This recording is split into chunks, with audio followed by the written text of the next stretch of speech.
I'm Mark Golub, and in the news, the U.S. State Department's annual report on conditions throughout the globe, which includes some surprising, if not upsetting, statements regarding Palestinian President Mahmoud Abbas. The State Department report asserts that since 2005, President Abbas has worked to stop incitement to violence. Of course, from the Israeli perspective, this is hardly the case. One Jewish organization that challenges the report's description of Mr. Abbas is the Conference of Presidents of Major American Jewish Organizations, which sent a letter to Secretary of State Rex Tillerson expressing its deep concern with the report's characterization of the Israeli-Palestinian conflict and listing all that the Palestinian president has done to encourage and to reward acts of Palestinian violence against Israelis. Well, to amplify the Conference of Presidents' position, I'm always pleased to have back on our JBS phones the Executive Vice Chairman of the Conference of Presidents of Major American Jewish Organizations, Malcolm Hoenlein. Malcolm, thank you so much for joining us once again. It's always my pleasure. It's great to talk to you, my friend. Thank you. Malcolm, what bothers you most about the way the State Department's report describes the role and activities of Mahmoud Abbas? That it was published. Yes. that they came to these conclusions. Clearly, this is not a document that was thought through. It was, I think, a meshing of old reports going back to 2010, 11, exact language, in fact, from verbatim from those years, 2013, 14, and other aspects of it, and I'm just talking about the Middle East section. So there are a lot of possible explanations. One, that the State Department is understaffed, and there are no, or that the usual Arabists got free rein because there's nobody supervising them, or that this was just a rush job that they had to get out, so they picked language from past years and cobbled it together. But the one assertion you made, and the many others there, where they talk about Abbas's efforts since he became president in 2005 to end incitement, to use the abilities of the Palestinian Authority to take, quote, significant steps against incitement.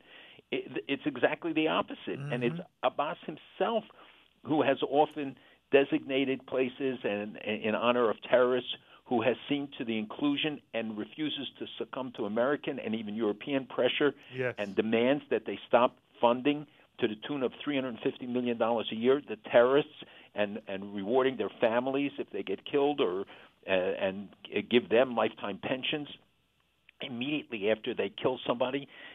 We've seen the visits to the mourning tents of the Palestinian terrorists by officials, and it can't be separated because Abbas himself has said this. He has encouraged the kind of violence we saw this week and continuing even now about Al-Aqsa Mosque. He's the one who yelled Al-Aqsa is in danger often, and used this because he knows it's an automatic rallying call. So the State Department report and the claim that they control the messages in the mosques, when we saw that in Al-Aqsa itself last Friday, they said a warning to the Jews, your death is coming.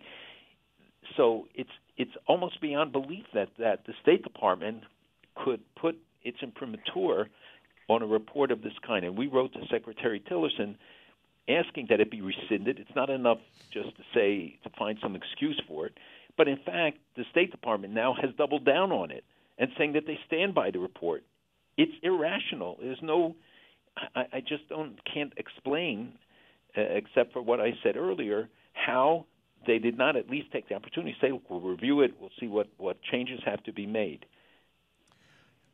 Malcolm, you give some possible explanations. But Malcolm, they would have to be oblivious to all the things that you cite Mahmoud Abbas has done, and to all the things that have been just plain as day to be seen by anyone who's watching. So I am always not only surprised, but I say to myself, there has to be more going on. And I'm asking you whether you have any feeling here for how professionals in our State Department could get it so wrong. Well, they've gotten a lot of things wrong over the years, and there is a pattern. And we know that there has always been, and many secretaries of state have complained about the body of Arabists. It goes back to George Shultz, and who have served in many Arab countries, other countries, and who have traditionally demonstrated a bias. And there are many others who have been very fair and advocate an American policy that's balanced, and some even who were considered sympathetic or pro-Israel. But right now you have many carryovers, and there haven't been appointments. I think there are 100 appointments in the State Department that are still pending confirmation. The Secretary of State himself has, I think, 7 people. There's no Deputy Secretary of State. There's very little communication between the Secretary's office and the Secretary with the bowels of the State Department, and you have a parallel policy coming out of the White House at times, differing from sometimes what the Secretary has said and seeing differences from what the President has said on vital issues. So if you're looking for explanation, we can only speculate that it was either a last-minute hodgepodge of stuff put together, or taking advantage of the opportunity, or that this is staking an ideological position. But if it's a deliberate, thought-through policy, that raises very serious concerns. Absolutely.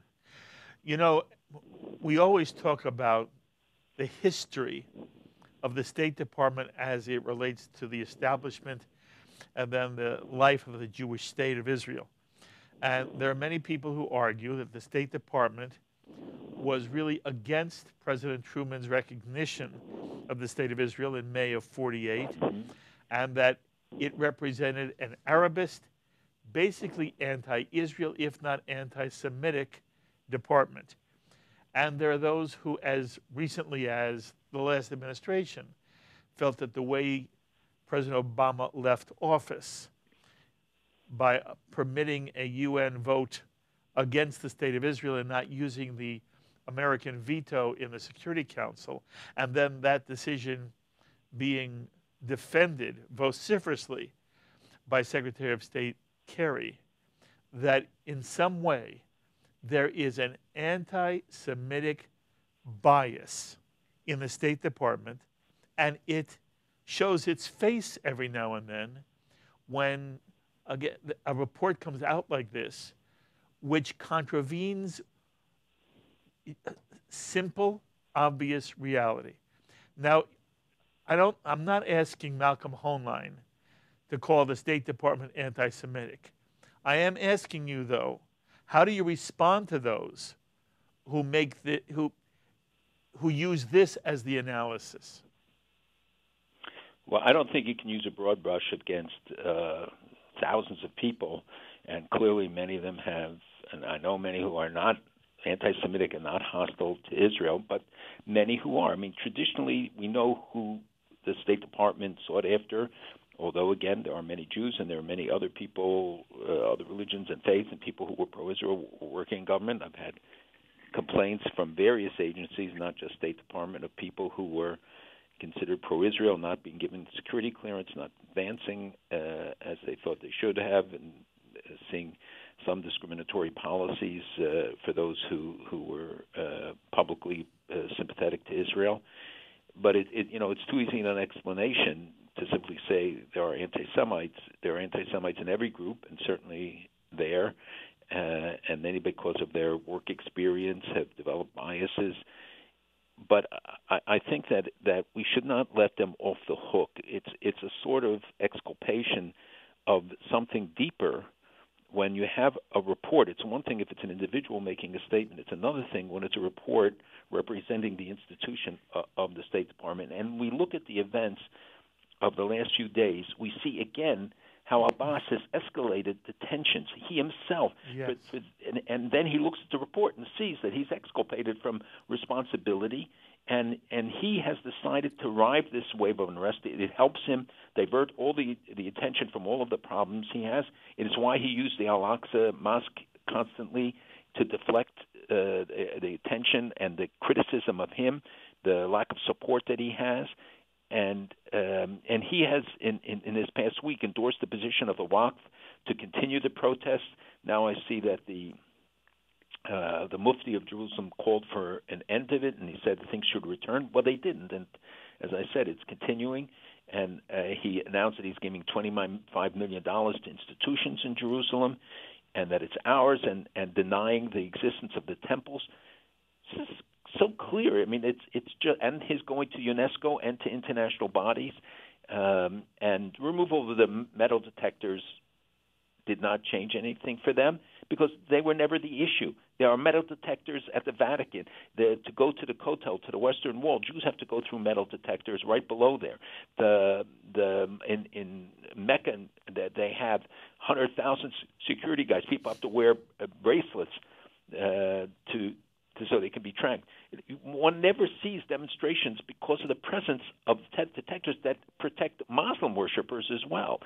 So this became just an excuse, and they used it and exploited it to create this circumstance. And he then uses it to build international support. And some of the media have been just outrageous in their coverage of this, equating the murder of the policeman with the response of police to protect the people, Yes. all the people. Yes.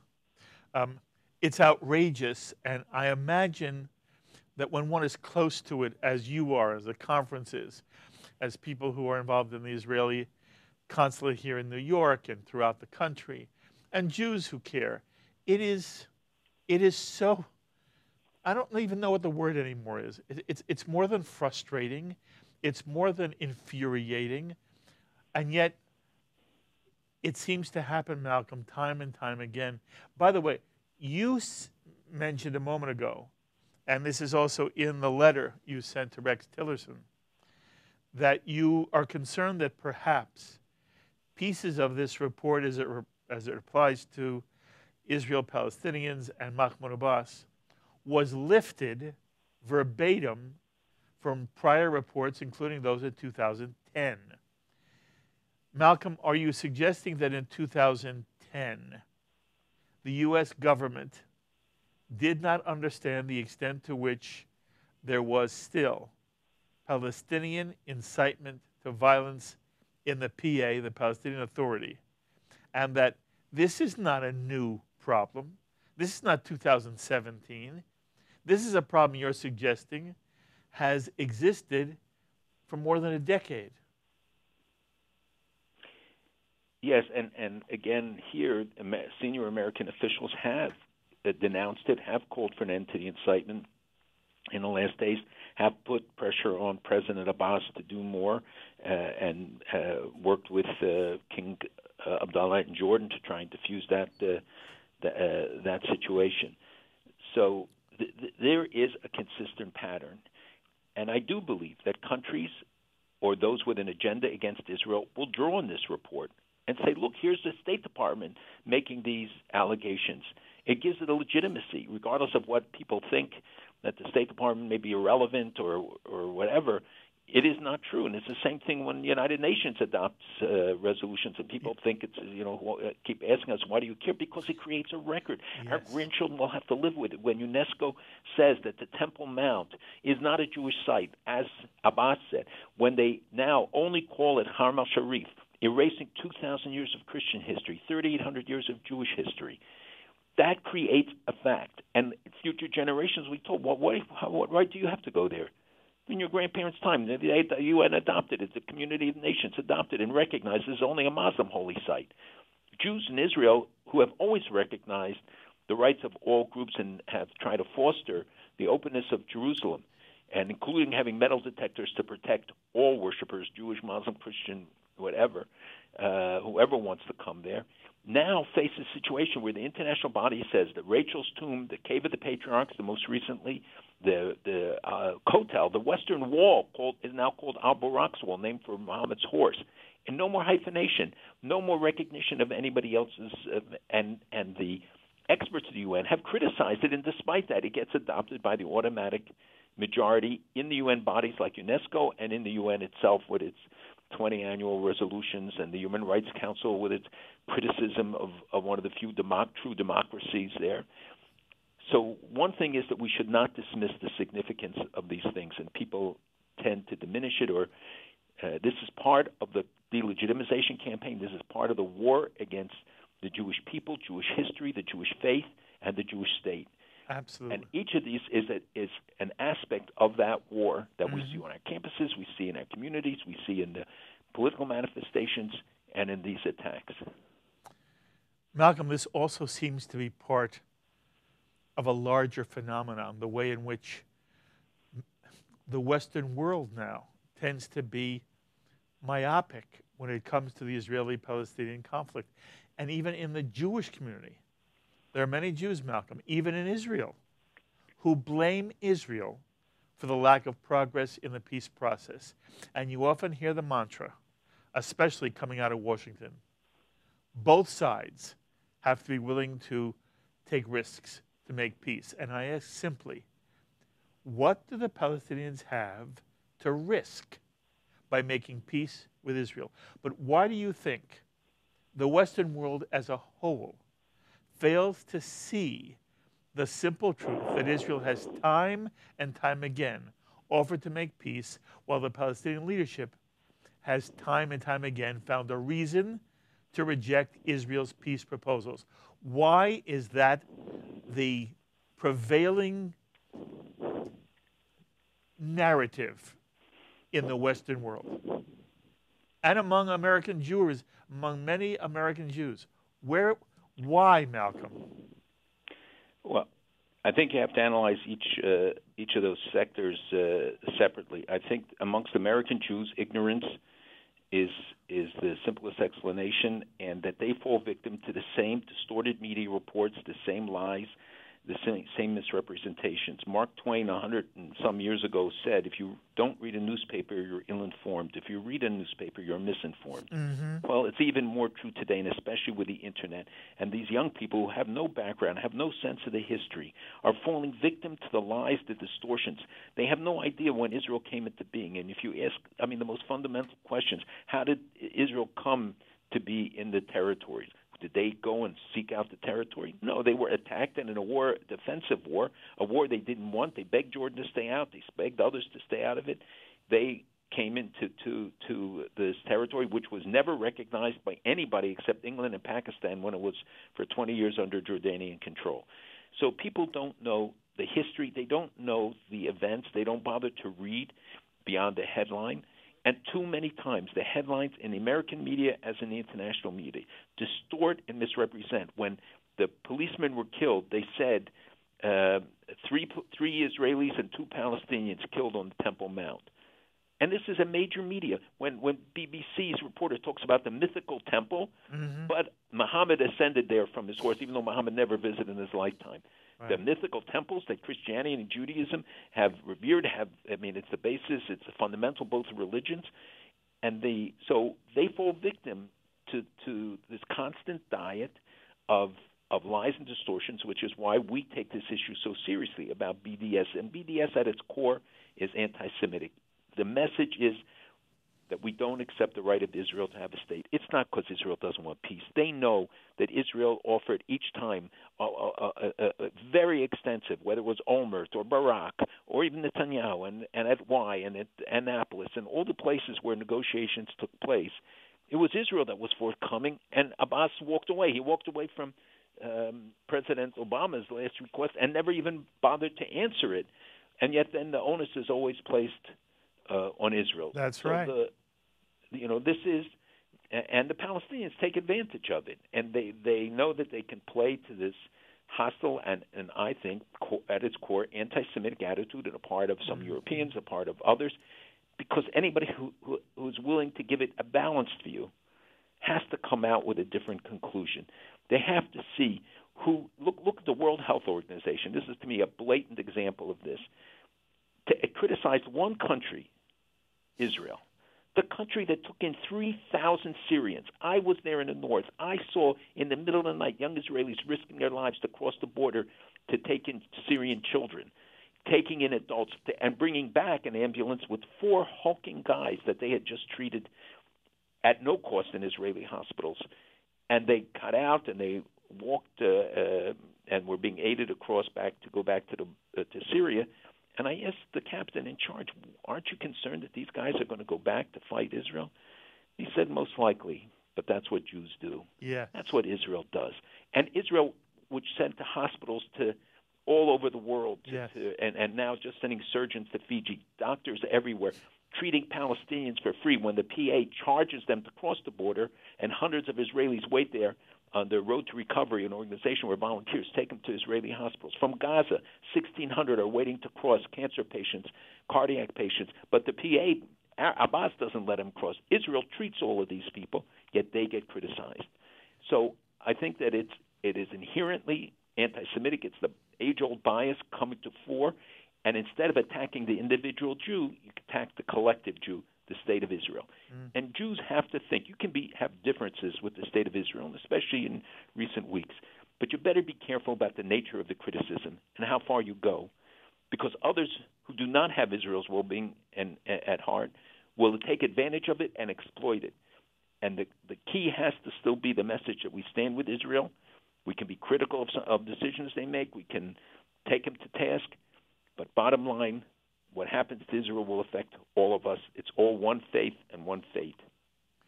Beautifully said, Malcolm. You said at one point that there could be a difference between the State Department and the White House. What's your sense about Israeli policy coming out of the White House and the Trump administration itself? Well, it's been supportive. I mean, Jason Greenblatt is there. David Friedman, who's the ambassador, is certainly very supportive. And Jared Kushner himself has visited. They've all expressed themselves. And the statements that have come out of the White House and out of our UN ambassador, Nikki Haley, have been very supportive. And I think that one has to acknowledge that, even if there's not always clarity on the policy or that there may be differences that one sees. But the policies that have been stated and the support Netanyahu, the meeting with the president, the fact that the president went to Israel on his first trip, after Riyadh coming to Israel, and I was there at the hotel. A few guests were invited there. And I saw how the president went up there. He put on a yarmulke. He said to him the Psalms. He declared the hotel by that to be a Jewish site against UNESCO, against all of the attacks now about the Temple Plaza, everything. UNESCO renames, and here's the President of the United States standing there making the clearest declaration you could make by his presence. And there were no demonstrations. So we shouldn't be afraid of it. There was nobody who were either there or outside who protested what he did. And that would be true on other issues. So we shouldn't always attribute to the others, as we learned from recently from the Torah reading, that they said the scouts who went into Israel, the spies who came back with a negative report, said we were like grasshoppers in their eyes. It wasn't the giants who said it. It was the Jew, because if you view yourself that way, then that's how everybody else will view you. So Israel has to do the right thing. It has to have sound policies. And we should not see ourselves as the grasshoppers. I think the administration, and I know Congress, Democrats and Republicans, and I met this week with many, they are there. They're supportive. The American people still remain supportive. We have weak spots on the Democratic left amongst millennials, amongst others, and we have to work at it. But not to believe that they're hostile or they're not with us. They need to be educated. They don't know. And frankly, there's no reason why they would know more than we know about, let's say the fights in Northern Ireland, or what are the sides in the Houthis and fighting in Yemen. Yes. So we have to find out ways to get the information, to use the modern media, internet, etc., just to get the truth out. That's our strongest weapon. And Israel, exposed in the full light of day, with just getting the truth out, will come out very well. You really spend your entire career trying to educate the American community in general, the American Jewish community, and that also is obviously what JBS is all about. And I understand we are not CNN, and we're not Fox, and we're not MSNBC, Yet. and we're not a network. Not yet. Not yet. That's sweet. But the reality is that there are many Jews who learn from hearing you on JBS. It's one of the things that makes me the proudest. And again, what you're saying is that the only way we can combat this is by educating Americans, American Jews, and the world about the truth, and we have to say it over and over and over again. And I find that when we tell the truth, as you know, I do several weekly shows, one on radio that's heard across the country, and complements my appearances here on JBS. And hundreds of thousands of podcasts are downloaded every hour that I'm on, and millions of people hear it. And the reaction from the people across the country, in 90 other countries who listen, is so positive. But they have to be told the facts. And I don't varnish it. I'm not a critic of Israel. I don't believe that's my job, but I tell the truth. And I find that people, good people, want to know the truth and are ready to stand up for Israel. I spoke to CUFI, Christians United for Israel conference in Washington a couple of weeks ago. You can't imagine 5,000 plus people standing there cheering, standing up for Israel so proudly, so courageously. They don't see themselves as grasshoppers. They see themselves as tigers fighting for Israel, and go into congressional offices and stand up uncompromised. Yes. And there are many people like that, including many members of Congress and in the administration, that are adamant supporters. So what we have to do is to look at the positive, support our friends, help get the message out, and build the base in America across the board, not right off any segment, to getting them to be allies in this effort.